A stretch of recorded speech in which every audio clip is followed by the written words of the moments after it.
guys, Logan here, and today I'm here to give you guys my review for a movie I went to see earlier today, Solo, a Star Wars story, directed by Ron Howard, formerly someone else. I don't know who it was, or the names of the guys who originally were directing this film, but had Ron Howard came in and be the new director for this film. During an adventure into the criminal underworld, Han Solo, played by Alden Enrenreich, meets his future co-pilot Chewbacca, aka Chewie, and encounters Lando Calrissian, played by Donald Glover, years before joining the rebellion. Now, I didn't hear very much about the whole story revolving around this film, or at least the real story that involved the production for this film. This film had many production issues, from what I understand. This film had Ron Howard to replace a couple of guys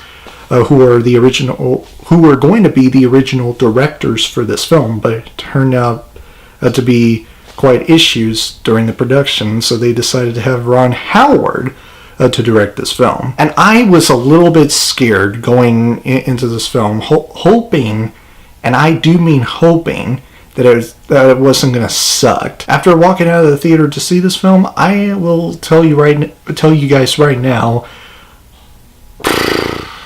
this film was slightly below average. Yeah, I know, that's very disappointing. It's a very slightly below average film. It's not really a terrible film. It's not like as bad as like Attack of the Clones, but it's just nowhere near as great as films like The Force Awakens, The Last Jedi, and especially Rogue One. It's hard for me to say of how much I feel about this film without actually letting you guys know the issues that I have with this film, and trust me, I had a lot. But I also had a lot of positives that I had for this film. So let's get into those positives. Chewie, I thought, looks very good. He's just as good in this film as he was in like other Star Wars films he appeared in, the originals and the current Star Wars trilogy. Donald Glover as Lando Calrissian, I thought he did a very good job as the character of Lando. He's like he seemed like an actual young Lando Calrissian. Emilia Clarke, I thought was very good as Kira. I think that's how you say her character's name. It's so hard to pronounce without hearing her character's name, but she did a good job. I wish the storyline with her and Han Solo had more like screen time into it. Like there's more scenes with both of them together, just focusing on how they met, why they're together, and why they want to stick with each other till the very end. You kind of get that, especially the getting at the end part, but we didn't get much of that, and that was disappointing to me. Woody Harrelson as Beckett. He plays like a mentor to Han Solo, and as a mentor to Han Solo, he did a good job. But as a character, he was just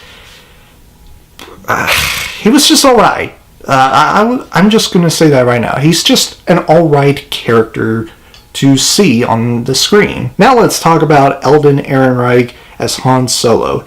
He's like the biggest concern I had going into this film, because the trailers honestly hadn't really impressed me. There hasn't been a single moment in the trailers for this film that made me convinced that he's going to do a very, very good job as Han Solo, and I was pleasantly surprised. He actually did a good job, although he didn't feel, not just say, but he didn't feel like an actual Han Solo that we know and love from the original Star Wars trilogy. He's not exactly the real Han Solo that we, like I said, all know and love and pretty much remembered from the original trilogy. He wasn't really that type of character for the majority of this film. I mean, yeah, sure.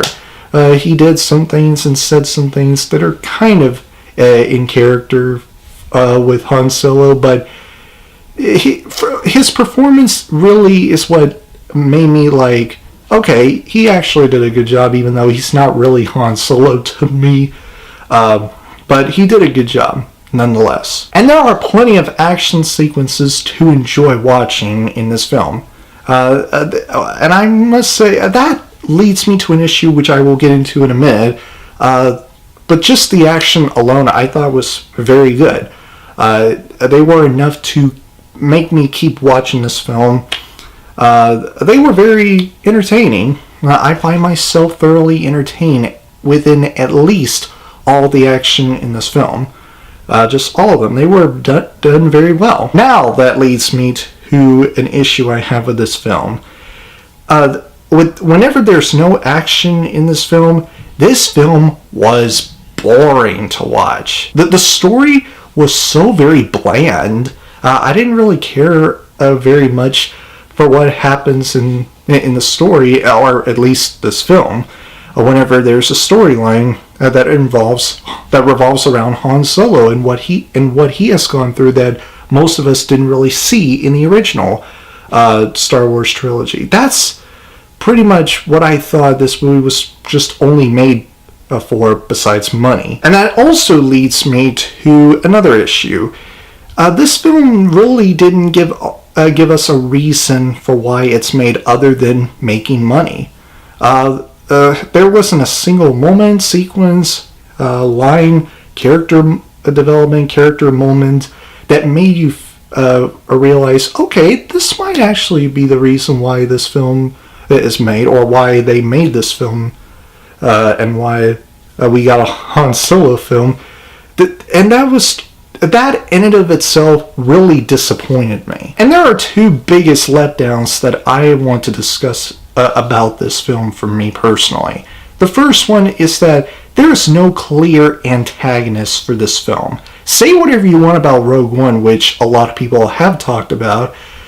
That film at least has a main antagonist.